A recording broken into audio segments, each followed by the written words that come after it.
So I was like very comfortable just like kind of improvising. So we would have like shows, but the lyrics would change for every show because I never like wrote lyrics. The amount of like blackmail that's like out there, like if I ever like pop off, it's gonna be embarrassing. I'm gonna be like paying people to like take down like me singing like train songs. It shows the whole progression, I feel like. 2 months later, it was like, hey, like they produced like this like track around it. I'm like, what? So I have actually never met Tiesto. Hi, this is Lauren Engel of Sidewalk Talk. Today I'm here with Denny White. Hello. So you're born in, how do you say it, Hemet or? Hemet, yeah. Hemet in California. Is that Hemet, California. south of here? Yeah, it's 80 miles east, actually. So your parents are from California as well, or? Yeah, born and raised. What do your parents do? My dad, he's a salesman actually, and my mom was just the mom. She just raised us and played piano and in church, and yeah. Was church a really big like start for your like musical sense? I mean that was kind of the start. Like every week you're playing a couple times a week with just a handful of like different people every week, so that's like definitely like where you kind of like crash like band 101, you know, especially a lot of the chops and depending on like who's leading or whatnot, you know. So yeah, that was like a pretty like focal thing. Would you say you got a lot of your creative side from your mom? Oh yeah, for sure. My dad, the only thing he knows how to play is the radio. So it's definitely from my mom's side that we got the music gene. Yeah. Were they playing that kind of music around the house, like Christian music, or? Like that would have been lethal if I could like watch. It was like we listened to like oldies and Sinatra and a lot of like gospel music. It was definitely like a melting pot of like stuff we grew up listening to. The older I got, tried to like push like what we were allowed to and not. I remember like, I forget like which record, but I remember taking like a Sharpie thinking I could like fool him, like marking out the curse words. Oh my gosh. Yeah. Oh, it's so ridiculous. Do you remember the first CDs that you bought? It's tough. I feel like this is kind of a guilty pleasure, but I feel like Maroon 5 songs about Jane, for some reason I can like see that cover in my mind, like being one of the first. For sure. How do you describe yourself back then growing up? Kind of like introverted, extrovert. I don't know, like not bipolar, but I would like, we were homeschooled. So we were like very independent, and then I went to public high school. So it's like you're kind of like thrown into kind of the wild west of like being like just like with your brothers and sisters all the time to now you're like with a couple thousand kids, you know. So yeah, kind of funny, kind of class clown. I'm the oldest of 5. Wow. So yeah. A lot of responsibility, did you feel? Totally. Yeah. Oh yeah, and blew that more than enough times. I mean, my brother has scars and was beaten up. Oh, wow. We had a tree house, and I think I was like 7, and I had this like hatchet, and I was like chopping on something, and the blade flew off actually, and hit his head. Oh no. And I was like, "Don't tell Mom." As like blood's like coming out, and 31 stitches later, obviously like it was. Ouch. So yeah, definitely they learned the hard way for sure, and I did. Did you like school? School's always easy. Yeah, school was easy. I didn't like not like it, but I was always kind of ready. I'm like, oh, like what happens like when you're done with school? Like I want to be like grown up now, you know. So it was always kind of like skating through. What were your favorite subjects? I feel like history and art. It was always a struggle. My brother got the math gene, and I like scraped by with math. I sucked at math. Still to this day. And then when did you actually start like writing songs? Started writing songs in high school, like piecing together, like, I didn't really know it was like, you were like writing, but, yeah, that's like when I first like started like doing like the bands and, but it was funny, I was terrible with lyrics. There's like, we would have shows and I didn't have lyrics written, so like, side story, like I was in jazz band also in high school. So I was like very comfortable just like kind of improvising. So we would have like shows, but the lyrics would change for every show because I never like wrote lyrics. Oh my god. So yeah. So it took a while to like actually like figure out the writing. Like, oh, you have to like commit to some words, you know. And I think my buddy Ryan, who I was in a band with a couple times, he was like, "What is that song called? Like, what are you saying?" And I was like, I don't know. Did you like being in bands? Yeah, it was fun. I mean, it's like, that's kind of how you like get into it. Like, I didn't know, like being a solo artist or self-producing your music, like that wasn't really a thing unless like you were kind of like primed for that, or it was kind of like mystical people were solo artists like Madonna or Michael Jackson, or it wasn't like, oh, I'm 13, like I want to be a solo artist, you know. Maybe, but that just like wasn't what I was like around, you know. And then after high school, what happened? After high school, so I moved to Costa Mesa. It's in Orange County, and I went to school there for a year. Yeah, moved out like a week before I turned 18, and it's like, see you later. Yeah. And then what did you study? I was actually studying jazz that first year. Yeah. So you kind of always knew that you were gonna be a musician. Kind of. It was. I think I was like a double major. It was like communications, which is like a joke. No, like offensive. That was your major. I feel like comm was like the easiest like major. It was like, oh, cool. Like it was that and music, but I realized like early on, it was like for music, I was like, I would be a terrible like high school like band director. Actually, I'd probably actually be a really good band director. That'd be like really fun. Thinking back. But yeah, but wouldn't like want to go into school for music. Like back then, it was like you were going to be like a piano teacher or an elementary like teacher or something, you know. So I was like, I don't really want to do that. So I dropped out. What did your parents think of you studying jazz?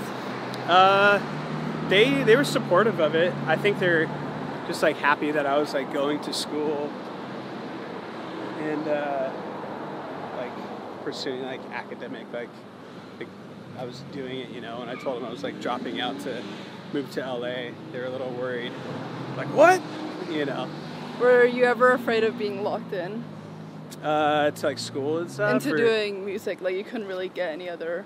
Not really. I feel like I've kind of like always like fallen into it. I like this side of the street. Yeah. It's like the shade. Yeah, the shade. I already took off my sunglasses. I know. You're like so composed. It's like 1,000,000 degrees. I'm like, it's so hot. You have no idea. No, I never felt like too like trapped to it. It kind of became like what I did. Did you kind of know that you would like make it and like earn off it financially? Not really. In college, even in high school, I would like play like casual gigs, like at restaurants and weddings, and to me it was like free money because like the thought of like playing music, like for getting a few $100 to play for an hour or two. Amazing. I was like, this is like free money. Like I could like play. So it wasn't until probably like early 20s, I was like, oh, this was like my job. Like my last job was at Home Depot. I worked in the lumber department, and that was like 10 years ago. So when you moved to LA, you're already earning money off just doing music. Oh, yeah, that's cool. Yeah, so my bread and butter was playing gigs and like random stuff from like baby showers to weddings to the amount of like blackmail that's like out there. Like if I ever like pop off, it's gonna be embarrassing. I'm gonna be like paying people to, like take down like me singing like train songs. It shows the whole progression, I feel like. Were you also at that time when you were doing these gigs putting out original music? I was, yeah. I was like slowly getting into it. I was like working with other producers and kind of like doing it on my own. But I was writing more like pop leaning songs, but then working with like more like band producer type people.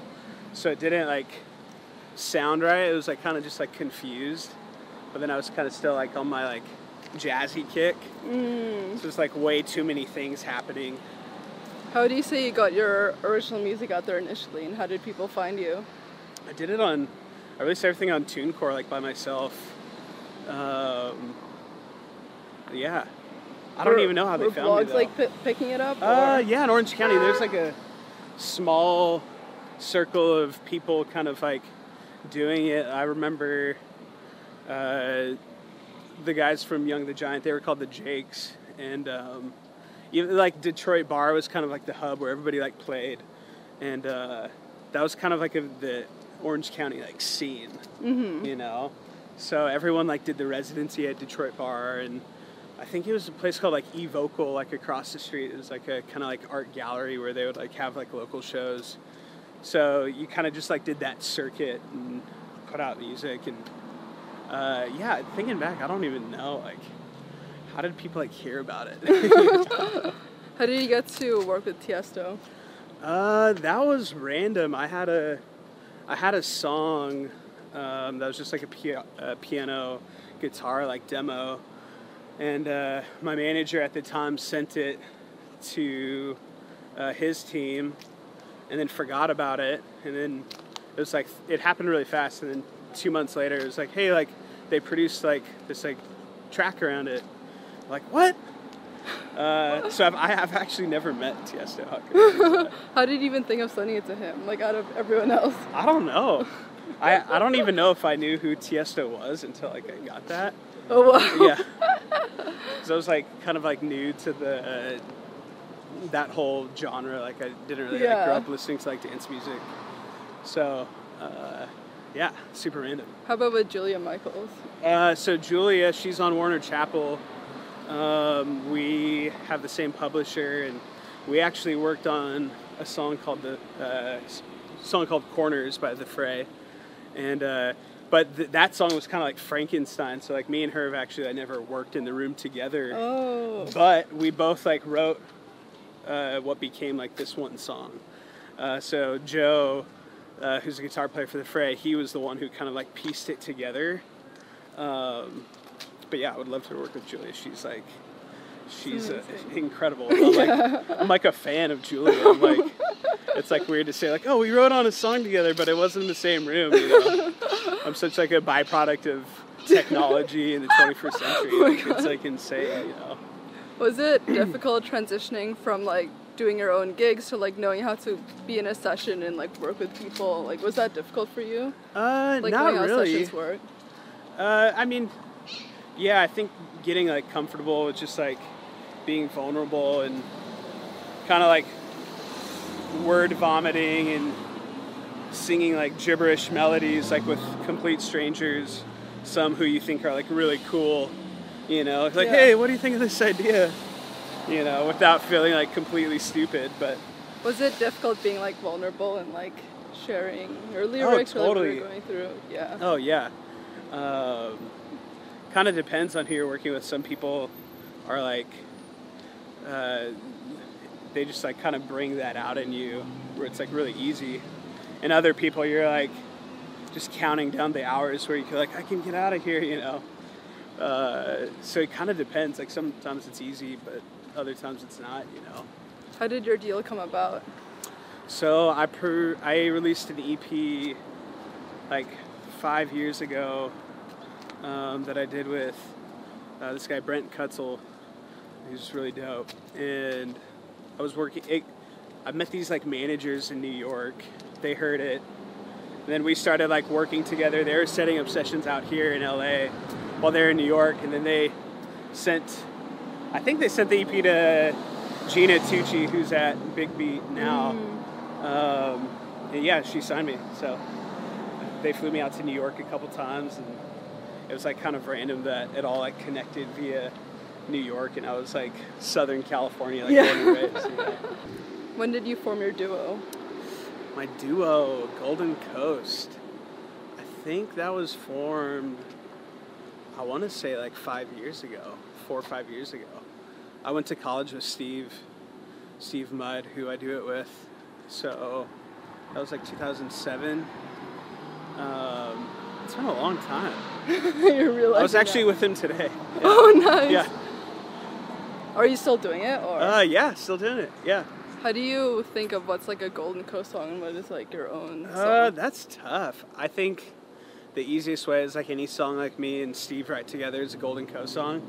I tend to, if I'm like writing by myself, it's like a Denny song. So it's like pretty easy. Yeah. But yeah, sometimes I'll write something that's like maybe like more electronic leaning. I'm like, oh, this could be cool for Golden Coast, you know? What about Steve's personality that you want to form a duo with him? He's just a fun dude. He's like sarcastic and dry, and I mean, we've like known each other so long, we're like brothers at this point. So yeah, just like a fun, we were like friends, so it's kind of how it started. And I remember the first batch of tunes, he had like these tracks, and the songs weren't really written yet, and it was kind of around some of them were actually written, but it was around the time I was like starting to get into like the songwriter circuit and top lining, which means like writing like lyrics and melody to a track.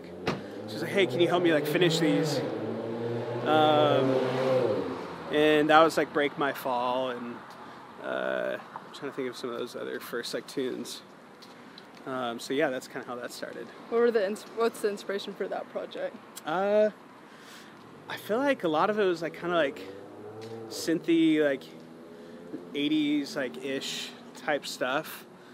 Steve was working at a place called Mophonics in Venice at the time, and he had like a Juno and all these like dope keyboards, and it was like right by the beach, so it was like kind of it lended itself to kind of just like that vibe was already happening.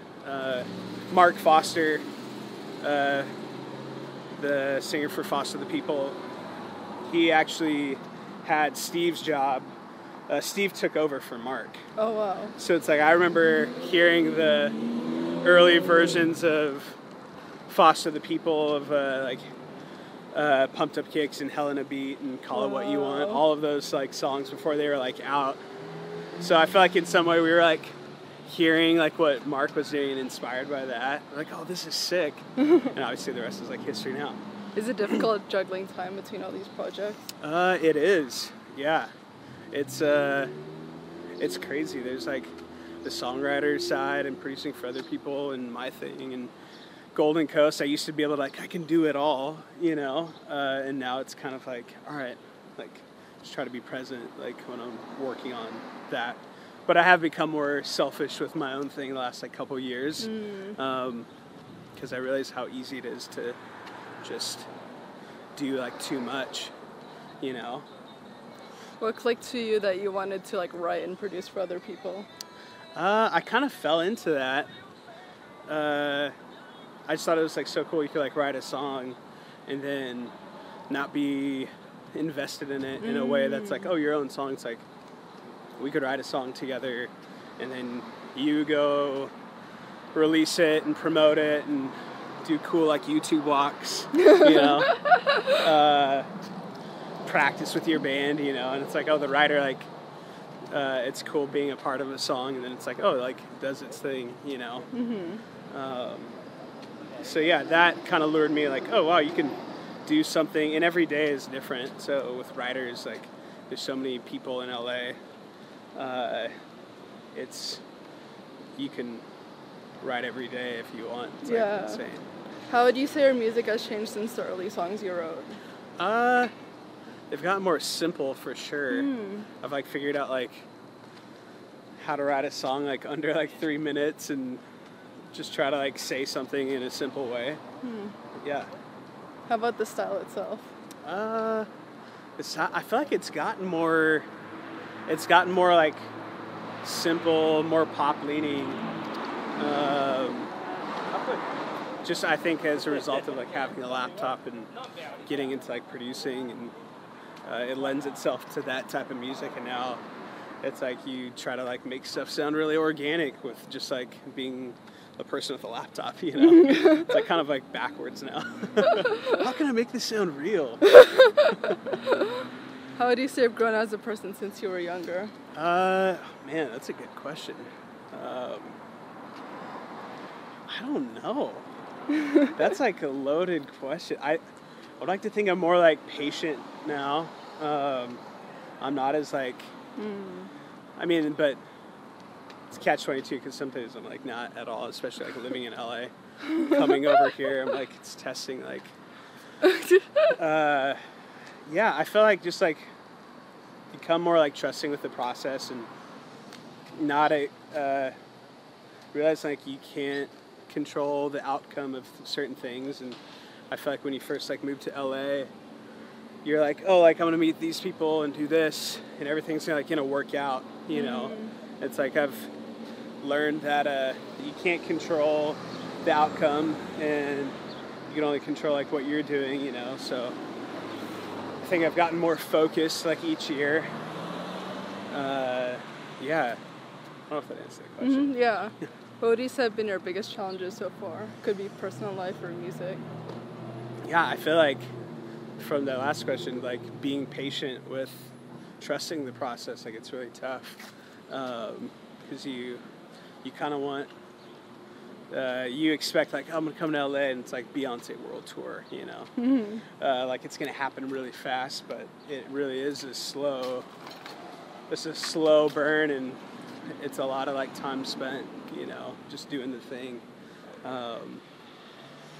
So yeah, I feel like trusting the process, and in music, it's like everything happens 3 or 4 times longer. Like whatever you think it's gonna take time-wise, like multiply it by like 4, and that's like at least in my experience. So that's been kind of difficult, you know, because we want stuff like now, you know. What would you say you've learned so far as a father?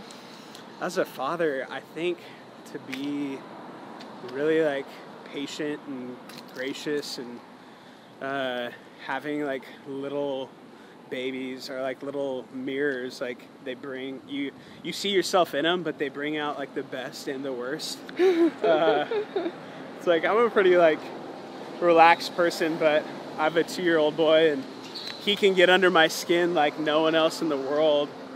So I've like had to learn like to be like compassionate, like even when I don't want to be. How do you describe his personality? Oh, he is just the funnest kid. He's like very thoughtful, but just a complete like savage, like wild little like 2-year-old. He's so, but he won't like, he like knows his limits. It's crazy. I feel like when I was that little, like I would just like jump off stuff like a 5-foot wall. He'll like kind of assess and like, look, is this cool? But then other times he'll just like go for it, you know. But just a really funny kid. It's funny, like a 2-year-old, the amount of like humor they can have, and like the little like sarcastic, like witty things, like with a limited vocabulary at 2, they figure out. His like catchphrase is like, what is that? Like he'll like look at or like see something or hear something or even like eat something, and like, what is that? What is that? Like very like inquisitive. So he's very curious and inquisitive. And is religion still a big part of our life? Yeah, our faith is like a very big part of it. I feel like that's definitely a grounding aspect, I think, to hope in something like greater than yourself, you know. And know like, oh, like God has a plan for my life, and believing in Jesus is the kind of, that's the end all be all, you know. It's like if your faith and your happiness is in that, like I believe like everything else like is aligned with what God wants, you know? So yeah, faith is definitely like a big part of our life still. Yeah. What's the decision to not like become like a Christian singer? It's never been like even a thought.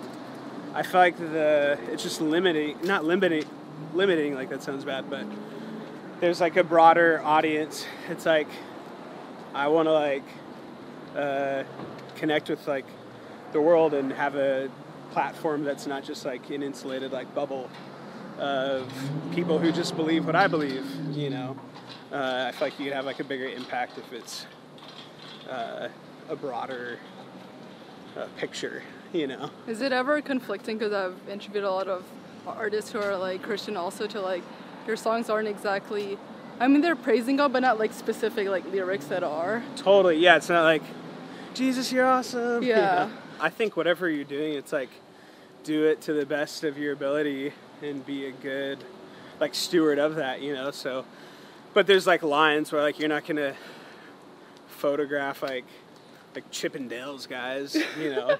That'd be kind of like, I mean maybe, I don't know if that's your thing. You know, like I'm not writing certain kinds of songs, you know.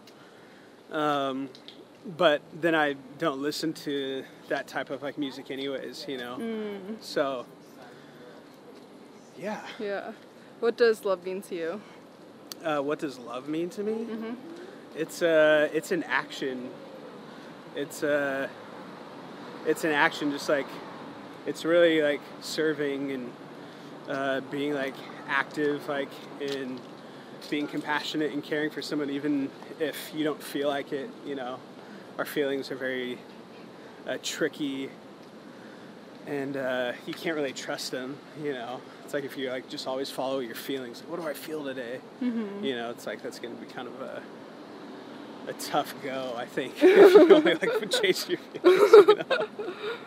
Last question, what do you want to be remembered for? Oh wow. Yeah, I want to be remembered like as a good husband and a good father and a good friend who really like cared and loved for the people around him, and really like always showed up and was gracious and creative, and that's just like, yeah, legacy is crazy. Like it's wild thinking like what we do, especially like when we're younger, like how that like shapes and defines us. Yeah. The older we get, so yeah, something to be proud of, you know. Yeah, I love that. This was awesome. Thank you so much. Yeah, of course. Bye, guys. See ya.